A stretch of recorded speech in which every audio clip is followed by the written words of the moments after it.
Okay. I have to start with congratulating Army, on their victory. I think it's hard to go on the road and win, and I know that this was their first one, and you can take a lot from them, losing 3 games and sticking with it, and just the toughness and the discipline, and they beat us, and so I want to congratulate them. And this is a hard one. I don't know one that isn't, but it's hard because I really believe that that we're going to be able to get it done here at Eastern Michigan. I really do, and I've known it's going to be hard. And these moments right here are really hard. It's a really hard situation in the locker room because guys put so much into it.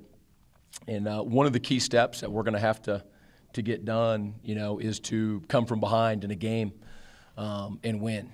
And, we haven't really done that yet. We've been up and we've been in close games, but to be down when people just aren't thinking that it's possible and whatnot, and for our guys to stick their foot in the ground and literally to take a stand and to come back. And I really believe that was going to be tonight, and I'm going to believe it every single time that we're down. And that's going to happen at some point, and it's going to be a huge, huge moment for us. In terms of the game, obviously we didn't get off to a very good start, and their option attack, it's well documented that it's can be very difficult to stop and to slow down, and they were very effective, with their option, and it took us a while to get going offensively, and so. The combination of them rushing the football and our offense not being able to, reciprocate early on dug us into a hole.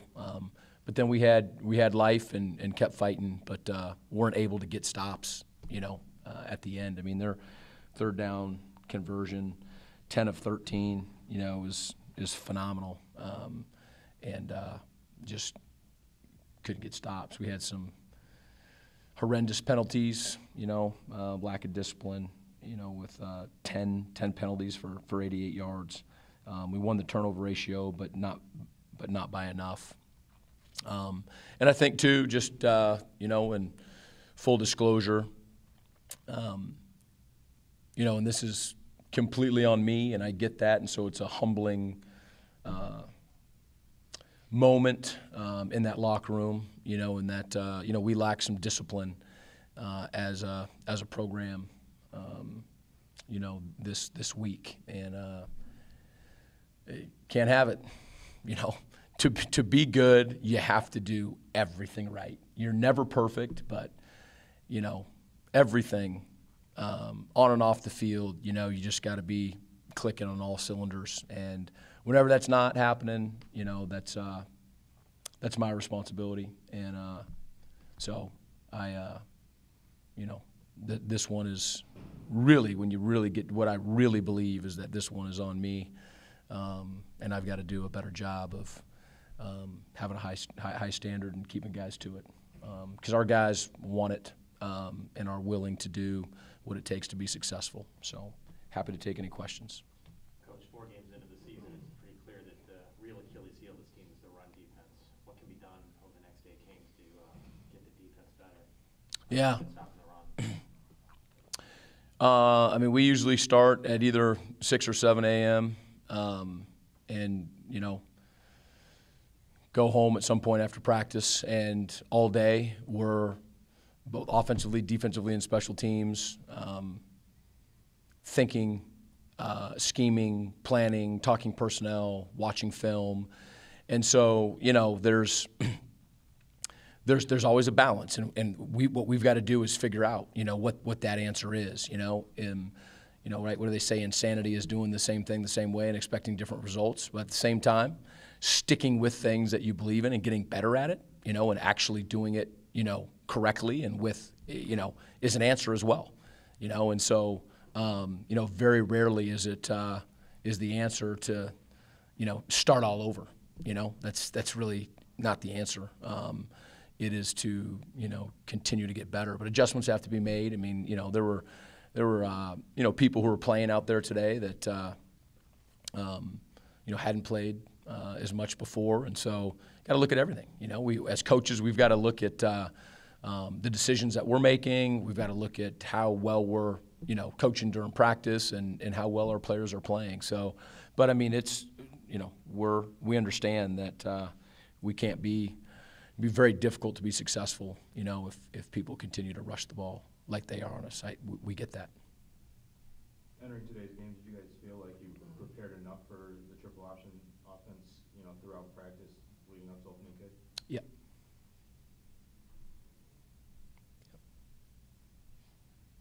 You talk every week about the energy level with your team.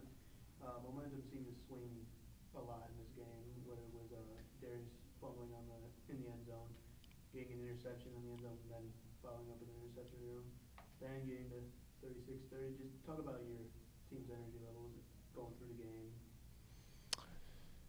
Yeah, I mean, we're not at the point yet where we respond exactly the way I want us to respond when things aren't going well. When things are going well, it's easy. The energy and whatnot on the sideline is actually pretty good. I mean, I'm really, really proud of the guys with that. And does it wane and waver some? Yes, but our guys are all in. And, it's not going to be easy. I'm trying to get everybody to understand that. It's just not going to be easy. We're not going to just be up 35-0 and for it to be easy. And again, even if it was, I hate saying this because don't want you to misunderstand me, but that's not the answer. I mean, we have to really do it. You know what I mean? We have to be down and in close games and to play well and to believe and to execute and to finish and do all those things the right way. So, we didn't give up, and we talked about playing a complete game, and there's the time, there's the different phases and whatnot, and we were gonna. There's 3 seconds left on the clock, and we're trying to score. Was holding the timeouts. We were down 19. That's why we went for 2. To go 8-8 and kick 3, and when they scored their second to last touchdown, I think it was 3 minutes and 36 seconds or something like that left. We need to return that kick for a touchdown, right? And kick an onside kick. And has that ever happened before? Yes, it absolutely has. Does it happen often? Absolutely not. But why not tonight? And so, yeah, I mean, again, if you guys were in the locker room, this is hard. This is hard. Talk about Eddie Doherty's performance in the first 4 games. He's got 120 more yards receiving tonight. Talk about how he's coming in maybe with a chip on his shoulder, being 5'7" and being able to make plays still. Yeah, I mean, I don't think height has anything to do with. I mean, it does for everybody else about Eddie Doherty, but I mean, Eddie Doherty is just a great human being. He's a really talented football player and is a total winner. Love him, and he's great for our football program. And we needed some young guys to step up and help bolster our wide receivers core. And he's absolutely the front runner, of the young guys right now. Coach, it seems Rogan Rovac would play well for a stretch, and then he'd throw into double coverage. And this was kind of a theme throughout the game that he kept trying to force a few balls. But I'm sure you're going through film with him and explaining to him not to throw into double coverage. What's the mindset? How does he keep slipping into that mindset where he keeps throwing it into double coverage? Yeah, it's a fair question. I mean, there's a lot of different plays and a lot of different things that he's looking at and a lot of different decisions that he's got to make. I think that one of the positives about today is that he absolutely kept his composure throughout. And I don't know what can be perceived or sensed and whatnot, but I mean he was never rattled tonight. I mean, so he made some decisions he'd rather have back, and he's got a big arm, and so there's times where he likes to throw the ball downfield when, dumping off to a back, would probably get us the same yardage, and is probably the better decision. So, some people are just nickel and dime, and then it's once in a while they'll go deep. I mean, Brogan likes to look downfield and has the arm to do that, and so that's part of his game where he's continuing to improve on. But I think the biggest thing with Brogan is that he was in control. He made some decisions he'd like to have back, like I said, but he kept his composure the whole time, and he took a big step forward in that way this week. Anything else for Coach? I guess one more question. It seems the style of offense, and it's real, it's kind of become the trendy way to play, the quick hits and, keep the defense on their heels. But when the opposition is running the ball and controlling the ball and moving the chains, it seems to put a lot of pressure on the defense. Is it something like strategically in a game you might decide, hey, you know what, I need to give my defense a little more rest, we need to slow things down, or is it just pretty much go? No, it's a good question. And, I guess the problem with tonight was we were behind, and so, that's something that we talk about a lot. Can we still execute with the same efficiency if we slow it down?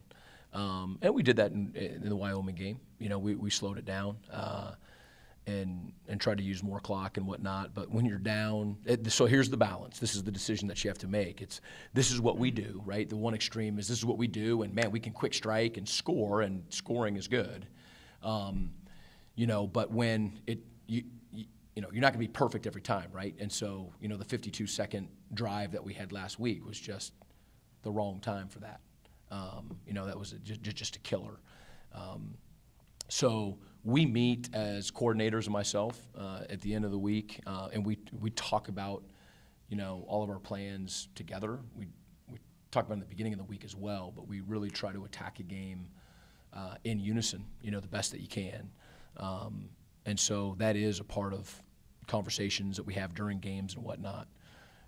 And sometimes the right thing to do is to score, like the Wyoming, our last touchdown at Wyoming. They scored, and then boom, we came right back, and it was just a dagger for them.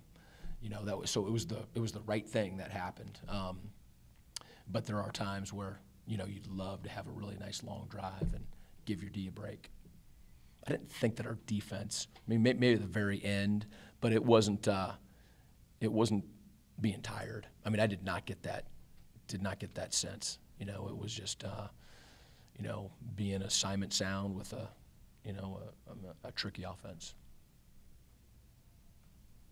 Thanks, everyone. Thanks.